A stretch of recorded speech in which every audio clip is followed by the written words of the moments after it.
Now that is what champions do. Yes, guys, welcome back to yet another video on the YouTube channel. Blimey, my stomach is killing me. I've got interjection after that game, but it's worth every second. Oh, this is what football does to you. 4-2 against Aston Villa. I will take that any day of the week. We had to get back to winning ways. We couldn't afford any more slip-ups. And to be fair, the way the game was playing out going into half-time, I was sitting there thinking, what is going on with us at this moment in time? I mean, we look too passive, sluggish. Nothing is just going through in the midfield.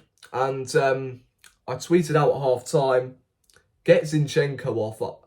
I mean, how much I'm a massive fan of Zinchenko.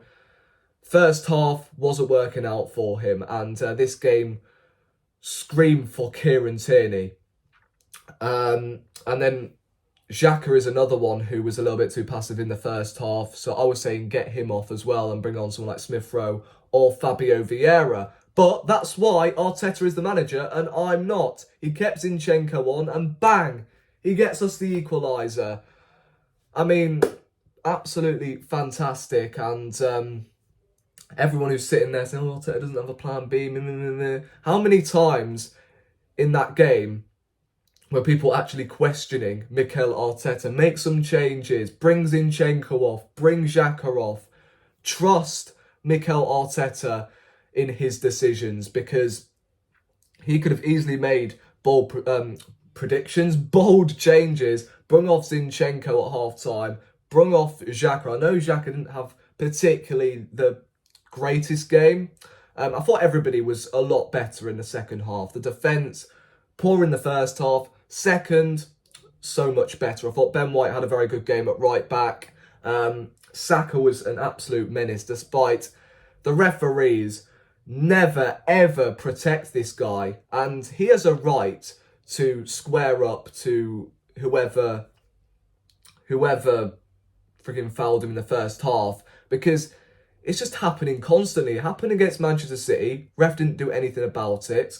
And then we rewind to the weekend and the same thing's happening. So I don't blame Saka whatsoever to, you know, squaring up to the Aston Villa players and say you want to have a go. So look, hopefully,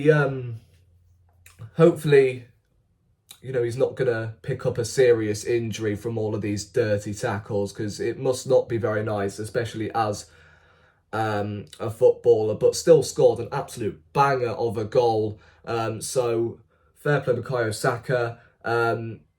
Despite he was limping, he still was causing some problems for Aston Villa. For Odegaard was fantastic in the second half, even though that chance in the second half, I'm not going to be around the bush, but I went ballistic. I'm sorry.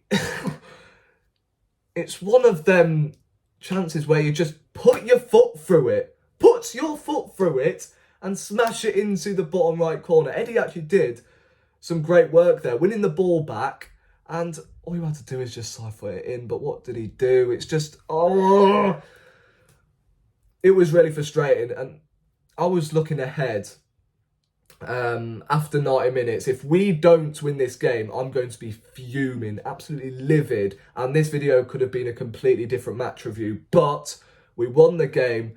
Luckily, we had Jorginho, all right? What a goal. I know it was a Martinez own goal. Once a Gooner, always a Gooner. Don't forget that. Also, came out of his goal, went up for the corner and allowed Martinelli to claim his first goal in 2023. Really happy for him. Hopefully that allows him to obviously get that monkey off his back and start scoring some goals again. Maybe that was Arteta's plan after all. You know, play Trossard. Doesn't matter whether he doesn't play well or not. He wasn't bad, by the way. It's just he didn't really get into the game too much. And maybe the game wasn't suited for someone like Trossard. Maybe we could have played him up top, because Eddie, I don't know.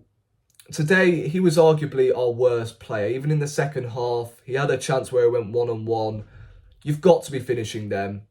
If that's Manchester City, of course we know who they've got up top. That is in the back of the net. And in those situations, as, you know, someone who are challenging for the league title, those chances you've got to be putting away. I'm sorry. I know you're young and that, but, mate, I think if we really want to up our level, I think the first position we've got to look at is Eddie Nketiah. I'm sorry. He's done a good job scoring-wise, but when it comes to hold-up play and bringing the wingers into play, he doesn't do it better than Gabriel Jesus. So Nketiah was poor today. I mean, even though he did hit the bar twice today, one where he should have scored, so that's another chance we wasted.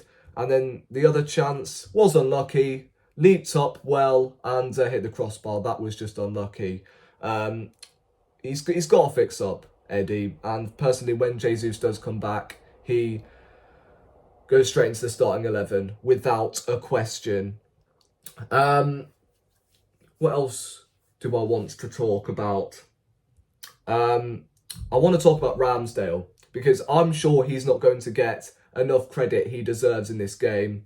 What a save. At 2-2, when Bailey went through on goal, I'm like, no, don't throw this away, Arsenal. But Aaron Ramsdale tips it onto the crossbar, man.